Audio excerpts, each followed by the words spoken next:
en esta hora de poder no solamente presentar la petición de nuestro corazón, sino presentar también nuestro agradecimiento, nuestros testimonios de lo que tú has hecho en nuestro medio. Y Dios, pedimos que nuestro agradecimiento pueda ser envuelto con los méritos de Cristo Jesús, para que pueda llegar como olor grato, porque sin los méritos de Jesús no pudiéramos hacer nada.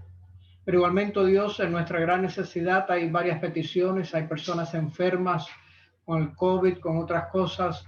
Pedimos que tú seas con ellos, que tu brazo se extienda y pueda darle sanidad. Se han mencionado algunos nombres, otros quizás no han sido mencionados, pero los presentamos a ti delante de Dios en estos momentos. Pedimos que tú sigas cuidando a tu pueblo en sus necesidades de trabajo y demás, que en medio de estos tiempos podamos siempre encontrar de que tú respondes y suples en medio de nuestras necesidades.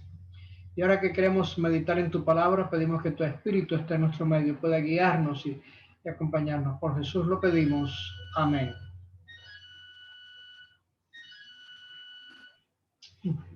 Un saludo cordial para todos. En esta noche vamos a tener un estudio que nos va a ayudar a ver un poquito el tiempo en que vivimos, y está tomado como de 3 capítulos de los profetas menores, casi en una secuencia. He podido estar sacando algunas cosas, y nuestra primera lectura de la Biblia lo vamos a encontrar allí, y espero que vayan buscando en el último capítulo del profeta Amós. Allí el profeta está hablando de el final del tiempo. Nosotros vivimos también el final del tiempo. Está hablando de lo nuevo. Nosotros estamos viviendo también un tiempo donde hay muchas cosas nuevas. Hace poco más de un año que comenzamos esta pandemia, y nos mantiene reunidos por Zoom. Estaremos tratando de ver si en un futuro cercano podemos tener un local donde podamos reunirnos. Sin embargo, será cuando el mayor número, porcentaje de nuestros hermanos estén dispuestos a congregarse, sea seguro. No vamos a estar buscando un lugar para pagar renta donde solamente unos poquitos puedan estar. De tal manera de que aún en medio de esto hay una nueva realidad que estamos viviendo. Y esto nos ayuda a poder entender de que con Jesús finalmente hay algo que es final, y que Él traerá algo nuevo, que no es las nuevas realidades que tenemos que vivir ahora, sino algo mucho mejor. Cuando llega el momento de estar mirando el final, vemos de que algunos quizás piensan de que puedan escaparse de la mano de Dios, de los juicios de Dios. Para los tales no hay escapatoria. Oramos y que aquellos que han contraído el COVID puedan restaurarse. Oramos para aquellos que no lo tienen, no lo contraigan. Y hasta el momento han habido muchos que no lo han contraído. Pero cuando llegamos aquí de Dios, por más que querramos, no puede existir nada. Como dice el profeta Amós,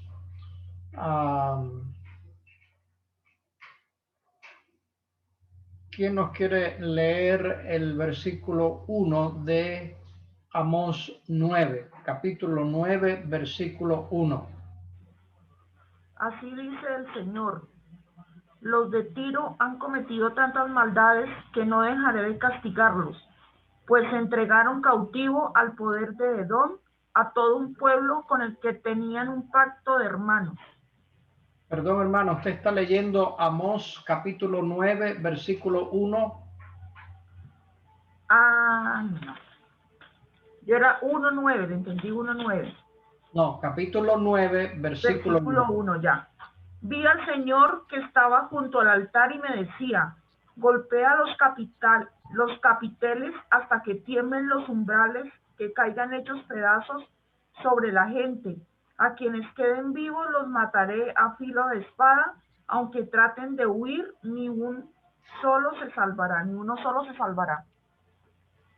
Aquí Dios le está hablando de que lamentablemente para muchas personas los juicios de Dios no podemos eludirlo, tenemos que enfrentarlo.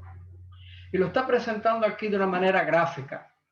Está diciendo que derribe el capitel, esas columnas, se estremezcan las puertas, finalmente se va a caer todo, va a caer la casa, va a caer el edificio, los va a matar, y el que no los mate dice, yo los mataré a espada. Es una forma de lenguaje de estar hablando de que realmente el juicio de Dios es ineludible. No solamente eso, sigamos aquí con la descripción que presenta. ¿Quién nos lee el versículo 2 del capítulo 9 de Amós?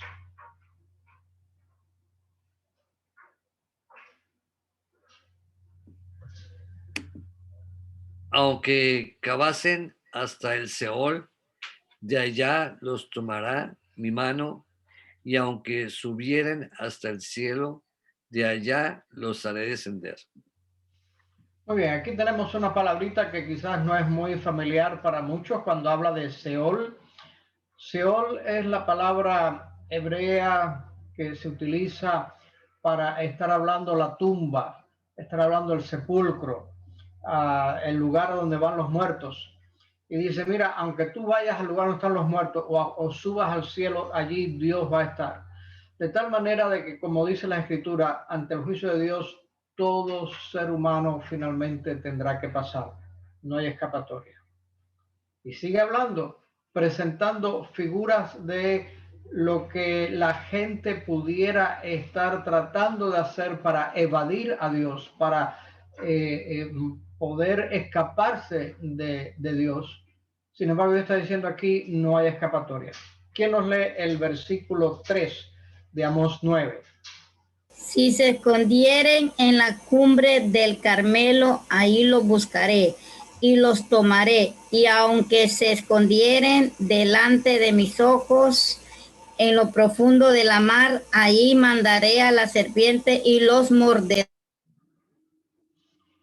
Mandará la serpiente. Aquí posiblemente está utilizando ese lenguaje que había en la forma de expresarse de los antiguos, que a veces otras versiones llaman el leviatán, esa serpiente marina que la corresponde como el abismo, como el infierno, lo pone aquí. Y aquí está contrastando lo más alto, la cima de la montaña Carmelo, evidentemente era la montaña más alta. Pensemos aquí en la montaña más alta que hay en nuestro país. ¿Cuál es la montaña más alta que hay allá en Honduras? ¿Cuál es la montaña más alta que hay allá en Colombia? ¿Cuál es la montaña más alta que hay en Dominicana? Etcétera. Pensemos en la montaña más alta. Y dice, aunque suban allá, ahora bajen a lo más profundo de la mar. No importa dónde tú estás, en lo más profundo, en la alta montaña, allí va a estar. Finalmente el versículo 4, ¿quién nos lo lee? Y si fueren en cautiverio delante de sus enemigos, ahí mandaré la espada y los matará, y pondré sobre ellos mi mal y no para bien. Está hablando aquí, y aquel que no ha hecho las paces con Dios, que no ha estado cercano de Dios, llegará a ese momento. Ese final nadie tiene escapatoria. Ese final está allí. Ahora, en medio de todo eso, y estoy tomando pequeños pedazos así de 3 capítulos, por así decirlo, 4 capítulos del Antiguo Testamento, el primero Amós 9, encontramos de que allí ahora en medio de todo eso presenta otra figura, una figura para estar hablando de que aquel que está tratando de evadir el juicio de Dios es inevitable. Pero en este tiempo final, y el profeta presenta aquí una figura de lo que hace Dios, allí de lo que va a estar haciendo.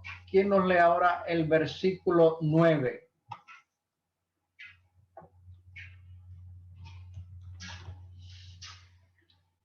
Voy a ordenar que la casa de Israel sea zarandeada, como se zarandea el trigo en una criba, sin que un solo grano caiga a tierra.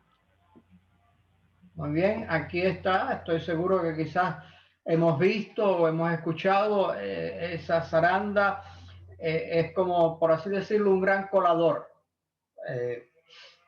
En la cocina estoy seguro que todos los que entran a la cocina, damas o caballeros, tienen algún colador para estar colando algo. Bueno, la zaranda era grande, utilizaban en los campos para poder estar teniendo sacar la paja del trigo, ¿ves? Y dice allí para que no caiga ningún granito en la tierra y que quede allí en la zaranda, sino de que todo se vaya. Ahí ves. Mis amados, la iglesia va a ser zarandeada. La iglesia, tú y yo, estamos siendo zarandeados, así como lo es el grano y la paja. El grano son los fieles, la paja es la que se va, queda allí para que quede finalmente lo que hay. Y estos tiempos están, Dios lo permite, para que finalmente nuestra fe pueda ser afianzada. Hay algunos que asistían a la congregación antes, por alguna razón no se han conectado, a veces le dan la excusa a la tecnología. Estoy seguro de que todos ellos tienen un teléfono celular, pero quizás es la manera de poder tener una excusa de que no pueden congregarse. Ojalá y no sea que están tratando de desconectarse de Dios. Pues como vimos al principio, no importa donde tú te vayas, el juicio de Dios viene y va a haber un zarandeo, y permita que no importa lo que venga, pandemia o no pandemia, lo que conocemos o lo que no conocemos que puede venir en el futuro, que nada ni nadie pueda separarnos, sino que nosotros seamos ese grano de trigo. Cuando eso sucede, Dios promete que finalmente va a estar haciendo y todo va a ser diferente. A ver quién nos lee ahora los versículos 13, 14 y 15, completando así el capítulo 9 de Amós, los últimos 3 versículos del 13 al 15.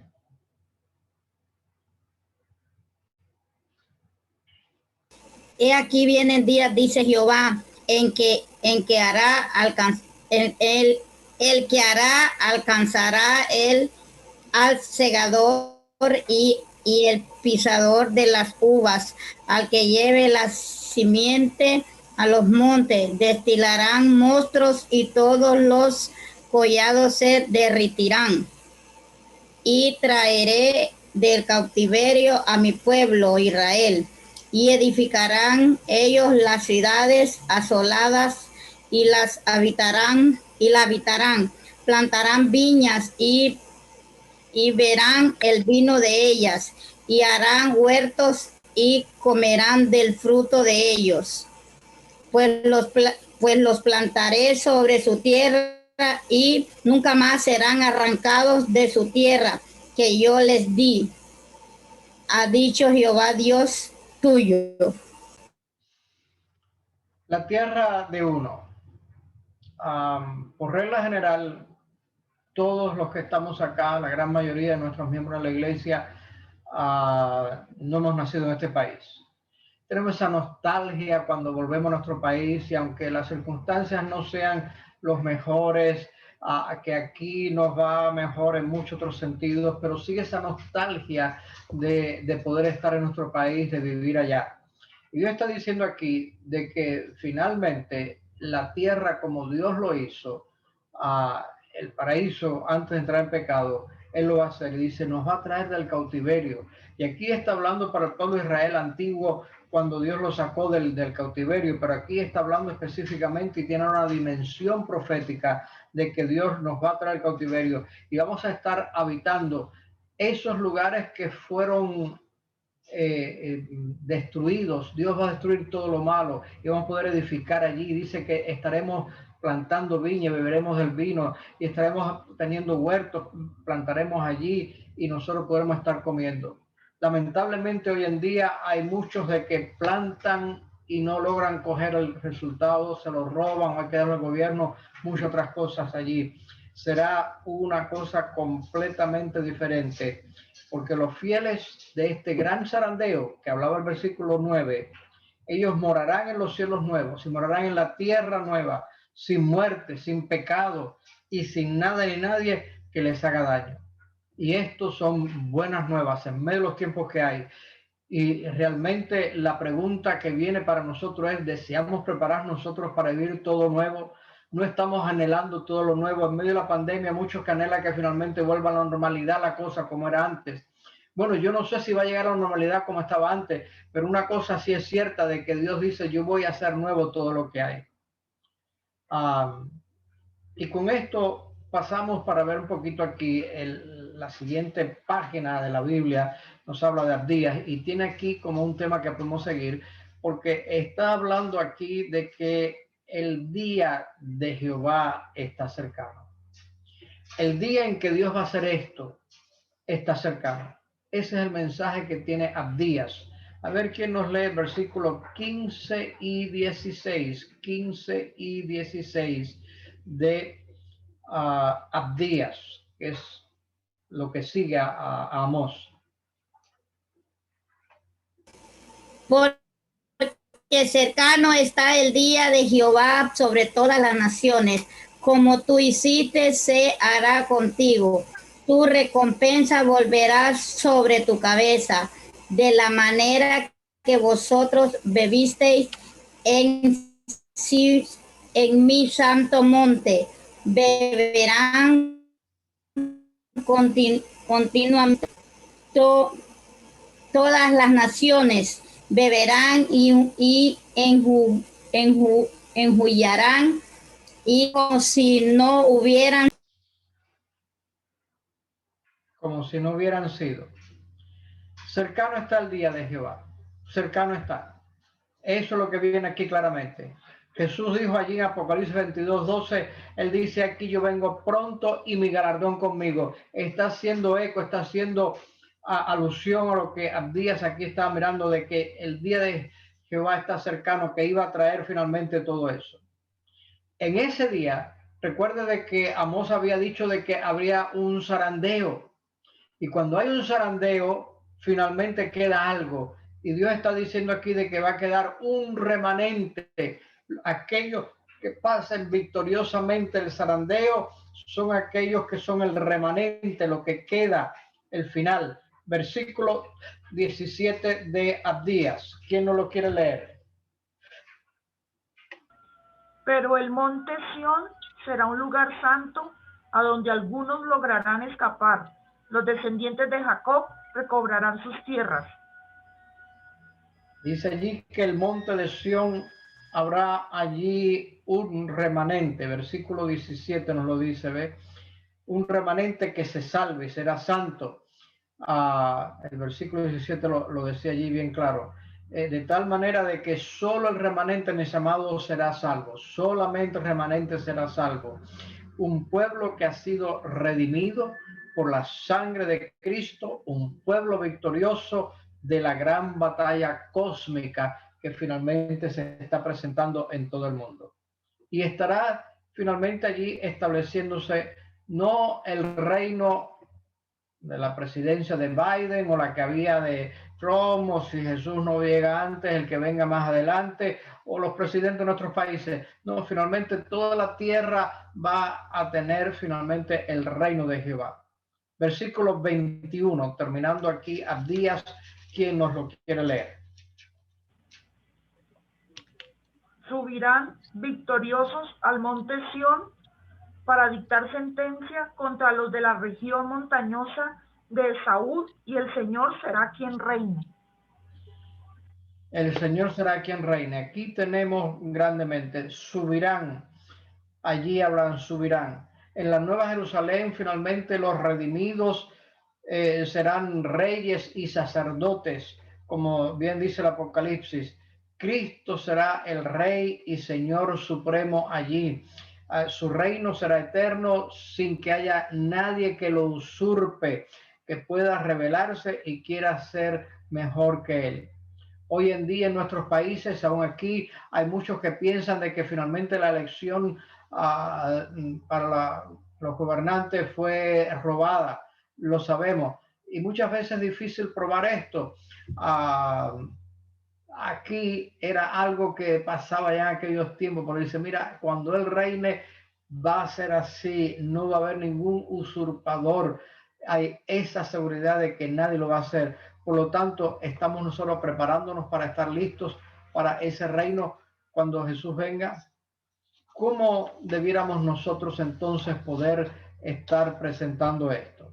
Y quiero allí el siguiente libro que viene de Jonás y vamos a tomar aquí un espacio solamente del capítulo 3 para destacar algo que ayuda con nuestro tema acá, porque finalmente viene aquí lo que tú y yo tenemos que estar haciendo en estos momentos. Capítulo 3 de Jonás viene aquí hablando de una nación restaurada.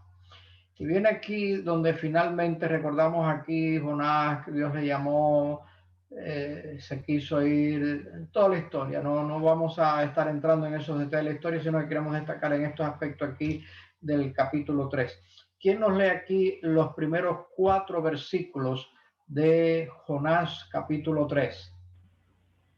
El Señor se dirigió por segunda vez a Jonás. La palabra de Jehová. Le dijo, anda, vete a la gran ciudad de Nínive y anuncia lo que te voy a decir. Jonás se puso en marcha y fue a Nínive como el Señor se lo había ordenado. Nínive era una ciudad tan grande que para recorrerla toda había que caminar 3 días. Jonás entró en la ciudad y caminó todo un día diciendo a grandes voces, dentro de 40 días Nínive será destruida. Los habitantes de la ciudad, grandes y pequeños. Está muy bien, hasta versículo 4 ahí, muy bien, gracias. Eso lo vamos a hablar un poquito más adelante. Gracias, hermana. Vemos aquí de que Nínive era una ciudad bien grande. Para caminarla hacía falta 3 días de camino. Esa era una medida que habían para aquellos saber que un día uno podía caminar tanta distancia. Bueno, permítame decirle que si nosotros tuvimos que andar a pie, movernos desde, por ejemplo, La Pata, donde vive la hermana Rita, allá a Hollywood, o ir allá hasta arriba, donde vive la familia Santa María, donde viven algunos otros, pues mire, nos puede tomar unas cuantas horas, quizás les tome un día caminando aquí y no estamos acostumbrados a eso. Así que era una gran ciudad que estaba acá. Y finalmente va allí y hay una predicación poderosa. Jonás finalmente va con el Espíritu de Dios.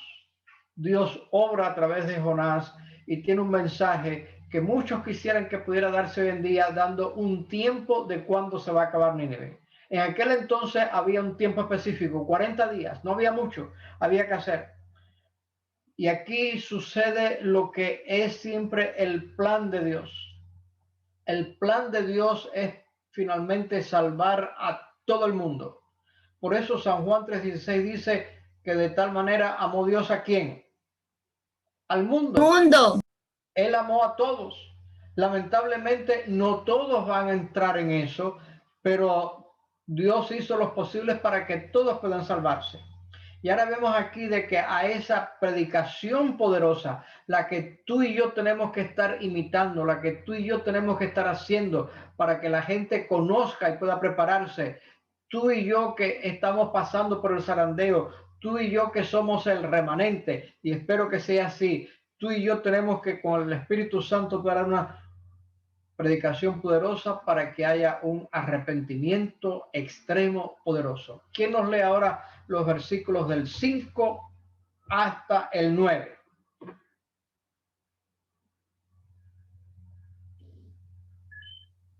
Jonás y los 3, hombres 9. Y los hombres de Nínive creyeron a Dios y proclamaron ayuno y se vistieron de cilicio, desde el mayor hasta el menor de ellos. Y llegó la noticia hasta el rey de Nínive, y se levantó de su silla y se despojó de su vestido, y se cubrió de cilicio y se sentó sobre ceniza, e hizo proclamar y anunciar en Nínive por mandato del rey y de sus grandes, diciendo: hombres y animales, bueyes y ovejas, no gusten cosa alguna, no se les dé alimento ni beban agua, sino cúbrasen de cilicio, hombres y animales, y clamen a Dios fuertemente, y conviértase cada uno de su maldad, de su mal camino, de la rapiña que hay en sus manos. ¿Quién sabe si se volverá y se arrepentirán Dios y se apartarán del ardor de su ira, y no pereceremos? Muchas gracias. Aquí vemos de que esa noticia cundió por todos. Llegó hasta el rey. El rey mandó decreto. Él hizo para que todos pudieran hacer, diciendo: tenemos que enmendar nuestro camino por ver si Dios finalmente se complace en poder arrepentirnos. Esta es una historia que tiene un lindo final. Esta es una historia que puede finalmente ser también la tuya y la mía. De que no solamente tú seas salvo, sino que a través de tu predicación muchos puedan ser salvos. Porque vemos aquí de que versículo 10, terminando el capítulo, nos da brevemente una descripción de lo que pasó como resultado de esa predicación poderosa. Hubo ese arrepentimiento extremo y hubo una nación restaurada. ¿Quién nos lee el versículo 10? Y vio Dios lo que hicieron, que se convirtieron de su mal camino y se arrepintieron del mal que habían dicho que les haría, y no lo hizo. No lo hizo.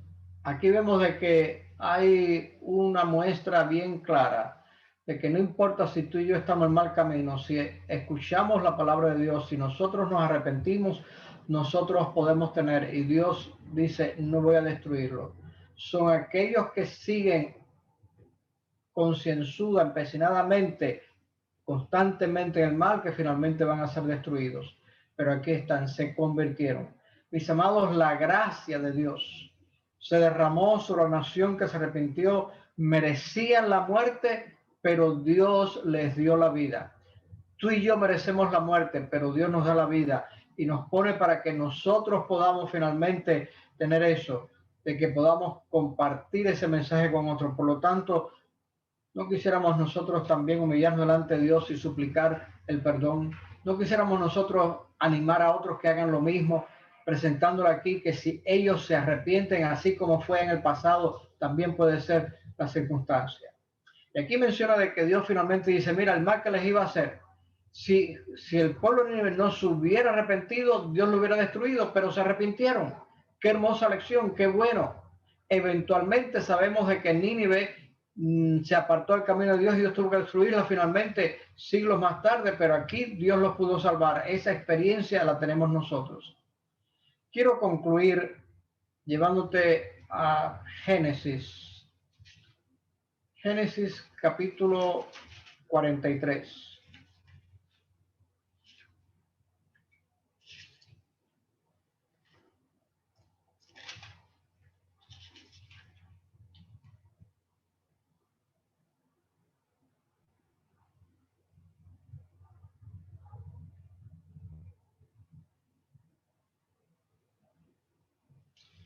Y voy a estar solamente para poner aquí, recordamos de que Jacob y sus hijos habían estado pasando por una gran hambre, se enteran de que en Egipto hay comida, van allá, conocen la historia de cómo el gobernante, que ellos no sabían quién era, pero era su hermano José, les pone el dinero de vuelta en sus costales, en sus sacos, le hace preguntas específicas. Jacob dice: pero ¿por qué ustedes tuvieron que decir que yo tenía un hijo? Es que nos preguntó específicamente. Ahora, notemos aquí algo de que José era el primogénito de Raquel, la esposa que Jacob amaba. Él trató de primeramente casarse con Raquel y se montó la historia de cómo hizo eso y finalmente terminó con las siervas de cada una de sus dos esposas, terminó con 4 mujeres, de tal manera que los hijos de Israel son hijos de 4 mujeres diferentes del mismo padre. El último hijo de Raquel era Benjamín y Raquel murió en el parto. Así que para Jacob, José y Benjamín eran hijos especiales porque eran hijos de la esposa que él siempre más amó. José desapareció, no se sabía, su esposa había muerto, así que lo único que quedaba aquí era finalmente Benjamín. Pero entonces había un cambio de corazón y aquí viene una palabra. Judá sale aquí de garante ante su padre de él. A ver quién nos lee allí Génesis 43, versículo 9.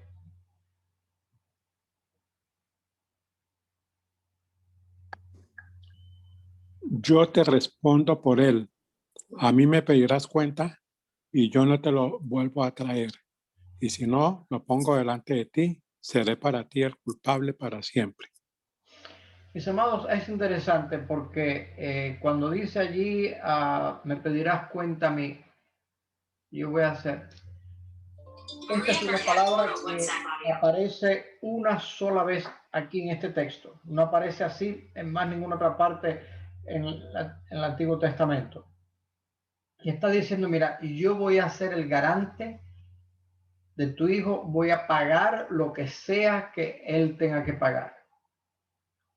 Mis amados, eso nos lleva a Hebreos, donde dice, presenta de que el garante que pagó la culpa nuestra y se responsabilizó por todo es nuestro hermano mayor, Cristo Jesús. Qué hermoso que en esta sublime gracia, como terminó Jonás capítulo 3, como Dios perdonó esa sublime gracia, Dios se hizo garante, Él estuvo dispuesto a estar llevando la culpa y se responsabiliza de finalmente llevarnos a feliz destino. Solamente tú y yo necesitamos poder estar cumpliendo los requisitos, aceptando. No importa donde tú quieras irte, el juicio de Dios te va a alcanzar. No puedes irte a ninguna otra parte, pero la buena nueva es de que en medio de todo Dios va a hacer todo nuevo y va a estar zarandeando para que lo malo vaya, que estas circunstancias puedan finalmente mostrarte que tú eres un verdadero grano en Cristo Jesús, de que puedan mostrarte entonces tú lo que tienes que estar haciendo ahora es con el Espíritu Santo tener una predicación poderosa, porque van a haber personas que se van a estar arrepintiendo y va a haber un gran gozo allí, sabiendo de que hay uno que es garante, uno que paga la culpa, uno que se hizo responsable, ese es Cristo Jesús. De que tú y yo podamos vivir con esa realidad, que podemos alcanzar a muchos otros y que podamos no solamente tener seguridad nosotros, sino gozarnos con otros en medio de estos tiempos de que también se arrepienten y siguen el camino de Dios. Que esa realidad sea tuya y que pronto podamos estar en ese reino de Dios donde no habrá ningún otro usurpador que lo tome. Que Dios te bendiga. Para orar. Querido Dios y Padre nuestro, te damos gracias por tus bondades, tus bendiciones, el privilegio de ser tus hijos, porque tú nos has dicho bien claro los tiempos en que vivimos, lo que va a pasar. Permite, Dios, de que en este zarandeo nosotros podamos ser el remanente que queda para con tu espíritu poder predicar poderosamente el evangelio y que podamos ver que muchos se arrepienten y aceptan tu mensaje, así como pasó con Nínive. Por lo tanto, Dios, capacítanos para esa labor y permite que nosotros podamos ser de aquellos que finalmente estemos congregados contigo. Gracias por ser la garantía nuestra de que tú nos llevarás a feliz destino. Una vez más, oh Dios, la petición de nuestro corazón la ponemos delante de ti para que tú respondas conforme a tu voluntad. Bendiciones que pedimos en los méritos de Cristo Jesús. Amén.